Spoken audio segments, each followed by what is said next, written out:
ప్రతిదినం ప్రభు సన్నిధి. Praise the Lord. బాగున్నారా? మీరు బాగుండాలని ప్రతినిత్యం ప్రార్థిస్తూ ప్రభుని స్తుతిస్తూ ఉన్నాం పిల్లరా. మరి జీసస్ ఆశీర్వాద మినిస్ట్రీ తరపున మీ అందరికీ శుభాభివందనాలు, దేవునికి స్తోత్రాలు. సంతోషకరం. ఈ పూట దేవుని వాగ్దానపు మాటతో మీ ముందుకు రావటం జరిగింది పిల్లరా. ఏమిటి దేవుని మాట? దేవుని పరిశుద్ధ గ్రంథం మనం చూస్తే చూడండి, ఋతు గ్రంథము 1వ అధ్యాయము 20వ వచనాన్ని చదువుతున్నాను. అక్కడ ఇలా రాయబడింది పిల్లరా. ఆమె సర్వశక్తుడు నాకు చాలా దుఃఖము కలుగు చేయును గనుక నన్ను నయోమి అనక మారా అనుడి అన్నమాట మనం చదువుతున్నాం. చాలా ఆశ్చర్యం, ఆలోచించాల్సిన విషయం ఈ మాటల్లో మనకు కనబడినట్లు మనం చూస్తాం. ఏమిటి అంటే పిల్లరా, ఈమె నయోమి, ఎలెమెలెకు భార్య. ఈమంటది ఆశ్చర్యం చూడండి అన్నమాట. ఈమంటది, సర్వశక్తుడు నాకు చాలా దుఃఖం కలుగు చేశాడయ్యా, మీరు ఆ దేవాతి దేవుని పేరు నాకున్నదని నన్ను నయోమి అని పిలవబాకండి, నన్ను మారా అని పిలవండి అని అంటుంది. మనకు తెలుసు కదా, నయోమి అంటే మాధుర్యము అని లేదా తీపి అనే విషయం, ఆ పేరు భావాన్ని మనం చూస్తాం. మరి ఇక్కడ మారా అంటే ఏమండి, మారా అంటే ఇశ్రాయేలులు ఐగుప్తు నుంచి కానానుకు ప్రయాణం చేసి ఆ మార్గంలో వాళ్ళకి ఎదురైన ఒక కోనేరు, అది మారా అంటే చేదు నీళ్ళుని మారా అన్నారు హెబ్రీ భాషలో. ఆ విషయం మనకి బైబిల్లో అర్థమవుతుంది. ఇక్కడ అది మారా అనండి అంటే నా జీవితం అంతా చేదుమయము, అసలు నేను ఎందుకో దేవుని చేతిలోనే నష్టపోయాను అని వ్యాఖ్యానపడినట్లుగా మనం చూస్తాం ఆ మాటల్లో. అయితే మనం ఒకసారి గమనిద్దాం. ఈ వాగ్దానం వీక్షిస్తున్న మీరును దేవుని విషయమై ఏదో ఒక సందర్భంలో ఇలాగ మాట్లాడకుండా ఉండరు, మాట్లాడే ఉంటారు మనసులో కానీ ప్రార్థనలో కానీ. అయితే ఈమెనే మాట ఏంటయ్యా అని మనం గమనిస్తే పిల్లరా, నన్ను నయోమి అనక మారా అనండి అంటుంది. గమనిద్దాం ఈ మాట.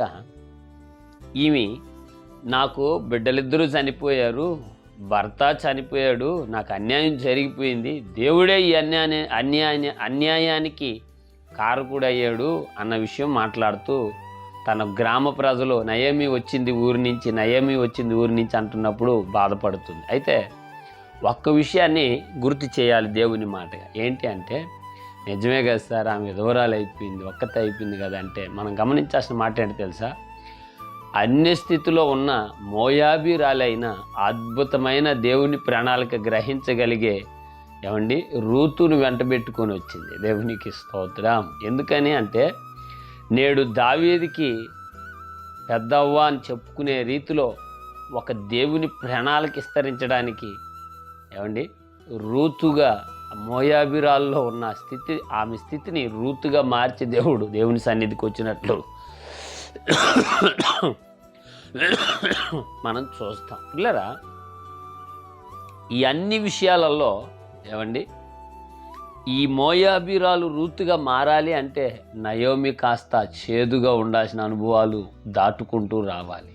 మరి తన జీవితంలో కోల్పోయిన దానికంటే రెట్టింపు ఆ దేవుని పరిశుద్ధ గ్రంథంలో ఆమె గురించి రాయబడినట్లు మనం చూస్తాం కొన్ని సందర్భాలలో. అయితే ఈ వాగ్దానం వీక్షిస్తూ దూరాన సమీపాన ఉన్న పిల్లరా, నీ జీవితంలో కూడా వచ్చిన నష్టాన్ని బట్టి దేవుడే ఈ బాధ ఇబ్బంది నాకు పెట్టాడు, నేను ఎందుకు, నన్ను అలా వద్దు ఇలా వద్దు, నాకు అదొద్దు ఇదొద్దు అని బాధపడుతున్నావేమో, ప్రభు మాట నిదానించి ఆలోచిస్తే దావీదు వంశాన్ని, ఇంకా చెప్పాలంటే యేసు ప్రభు జన్మించే వంశంలో చేర్చబడిన ఆమెగా ఏమండి నయోమి జీవితాన్ని దేవుడు చేశాడు. దేవునికి స్తోత్రం. మరి మీ జీవితంలో చేయడంటారా? నీ ఆత్మీయ ఉద్దేశంలో ప్రభు చేయడంటారా? ఒకసారి ఆలోచిద్దాం. ఆలోచిద్దాం. వాక్యం ఇలా అంటుంది కదా, పరిశోధించబరచబడిన రాయి మూలకు తలరాయి ఆయన ప్రభు అయిన యేసుక్రీస్తు అని బైబిల్లో ఉంది. మరి నువ్వు పరిశోధించబడితే నలుగురికి మార్గదర్శి అవుతావు, నలుగురికి మాదిరి అవుతావు, ప్రభునామాన్ని గణపరిచిన వ్యక్తిరాలుగా ఉంటావు. ఆలోచిద్దాం.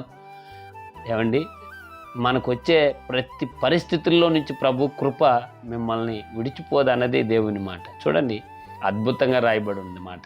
ఆమె అంటుంది, నన్ను మారా అనండి. అలా అనకుండా ఒక్క నిమిషం ఆలోచిస్తే అదే సర్వశక్తిమంతుడు ఆమెను ఆశీర్వదించి, రూతును ఆశీర్వదించి ఆ కుటుంబం అంతా కూడా క్రీస్తుకు సంబంధించిన కుటుంబంగా ఉన్నట్లు మనం చూస్తాం ఆ వంశవాళిలో. అదే దేవుని మహాకృప కాచుకొని ఉంటుందన్న విషయం గమనిద్దాం, గుర్తెరుగుదాం. అట్టి కృప ప్రభు మనకు దయచేయగాక. ఆమేన్. ప్రార్థన. పరిశుద్ధుడు అయిన మా తండ్రి, మీకు వందనాలు. ఈ వాగ్దానం వీక్షిస్తూ దూరాన సమీపాన్న నీ ప్రియ పిల్లలతో మీరు మాట్లాడారు నాయనా. శ్రమ వెనుక ఆశీర్వాదం, కీడు వెనుక దీవెన ఉందని మీరు తేటగా మాట్లాడారు. వీక్షిస్తున్న వారందరూ తండ్రి వచ్చిన ఇబ్బందిని బట్టి బలహీనులు కాక రాబోయే బహు ఆశీర్వాదకరమైన క్రియకు పాత్రులుగా ఉండుట కృప చూపి దీవించి మీరు మహిమ తెచ్చుకున్నామని పరిశుద్ధుడైన యేసు నామములో ప్రార్థన చేయుచున్నాను తండ్రి. Amen. Amen. Praise the Lord. God bless you.